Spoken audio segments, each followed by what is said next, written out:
আজ আবার চলে এসেছি একটা নতুন ভিডিও নিয়ে। দেখতে পাচ্ছেন এখানে তেলাপিয়া মাছ রয়েছে 6 পিস, আর কাঁচকলা আর আলু রয়েছে।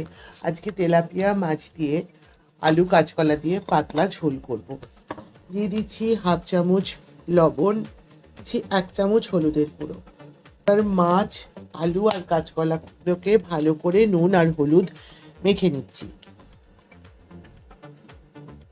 করে লবণ আর হলুদ মাখা হয়ে গেছে। এইবার এগুলোকে এক এক করে ভেজে নেব। গ্যাস অন করে কড়াই বসিয়ে দিয়েছে। এবার কড়াইতে দিয়ে দেবো পরিমাণ মতন সর্ষের তেল।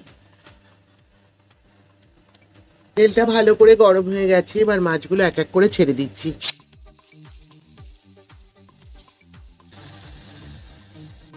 সব মাছগুলো ভাজা হয়ে গেছে, একটা বাটির মধ্যে তুলে রেখেছি। ওই কড়াইয়ের মধ্যে আর একটু তেল দিয়ে দিচ্ছি। এবার আমি আলু আর কাঁচকলাটাই তেলের মধ্যে ভেজে নেব।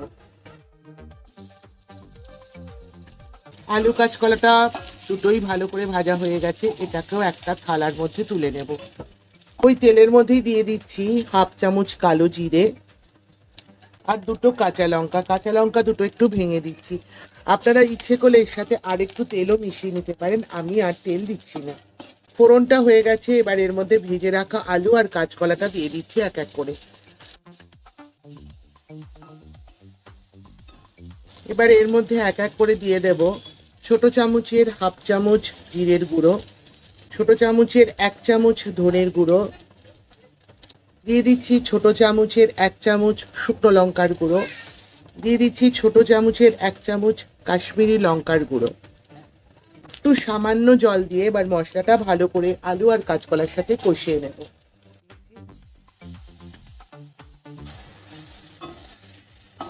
মশলাটা আলু আর কাঁচকলার সাথে ভালো করে একটু জল দিয়ে কষিয়ে নিয়েছি। এবার ভেজে রাখা মাছগুলো এর মধ্যে এক এক করে ছেড়ে দেবো। এর মধ্যে এক এক করে ছেড়ে দিচ্ছি। এবার বাটিটা ধুয়ে একটু জল দিয়ে দেবো। আমি এখানে ছোট মগের 1 মগ মাপ আন্দাজ জল দিয়ে দিলাম। একটা ঢাকা দিয়ে দিচ্ছি। ঢাকা অবস্থায় এটা 10 মিনিট রান্না হতে থাকুক। 10 মিনিট পর ফিরে আসছি। বন্ধুরা, ফিরে এলাম। দেখুন ঝোলটা একদমই হয়ে গেছে। এবার আমি 3টে কাঁচা লঙ্কা একটু মাঝ বরাবর ভেঙে দিয়ে দিলাম। আপনারা ইচ্ছে করলে থেকে বেশি লঙ্কাও ব্যবহার করতে পারেন। এবার একটা ঢাকনা দিয়ে গ্যাসটা অফ করে দিচ্ছি। 2 মিনিট স্ট্যান্ডিং টাইমে থাকুক। 2 মিনিট পর আমি ফিরে আসছি।